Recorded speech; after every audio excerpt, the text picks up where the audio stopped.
வணக்கம். வாழ்க வளமுடன்.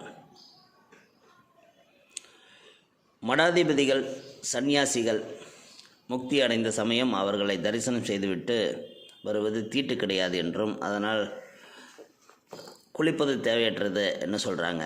இது சரியா அன்னு கேட்டோம்னா ஆமாம். மடாதிபதிகள் சந்நியாசிகள் ஆகியோர் நம்மை போன்றோர் அல்ல. அவர்கள் விசேஷமானவர்கள், பூஜைக்கு தகுந்தவர்கள், இவ்வுலக வாழ்க்கையில் பற்றற்றவர்கள்.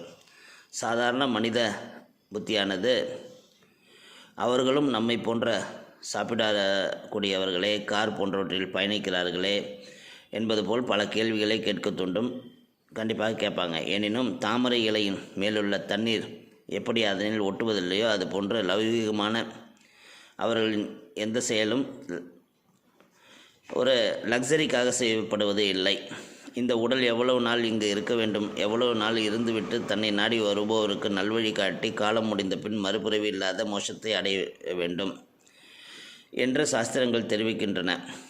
அதை முழுவதாக ஏற்றுக்கொள்பவர்கள் முக்தி அடைந்த சமயம் நம்மை போன்று அல்லாது விசேஷத்தன்மையை பெற்றிருப்பதனால் அந்த சமயத்தில் அவர்களை தரிசித்துவிட்டு வருவது தீட்டு என்பது கிடையாதுன்னு சொல்கிறாங்க.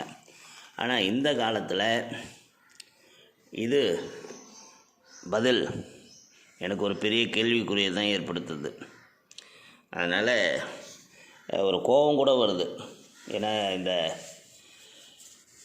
கோயில்கள் பராமரிக்கப்படும் விதத்தை பார்க்கும்போது இவர்களெல்லாம் என்ன செய்தார்கள் அதற்கு என்கிற ஒரு கேள்வி எனக்கு எப்போதும் வரும். நமது தமிழ்நாடு தலை தூக்கி நிற்பதற்கு நம்மளோட கோயில்களை நம்ம உலகறிய செய்தாலே போதும். இவங்கெல்லாம் என்ன செஞ்சிட்டு இருந்தாங்க இத்தனை நூற்றாண்டு காலங்களாகங்கிறது தான் எனக்கு ஒரு பெரிய கேள்வி, கோபம் கூட. வாழ்க வளமுடன்.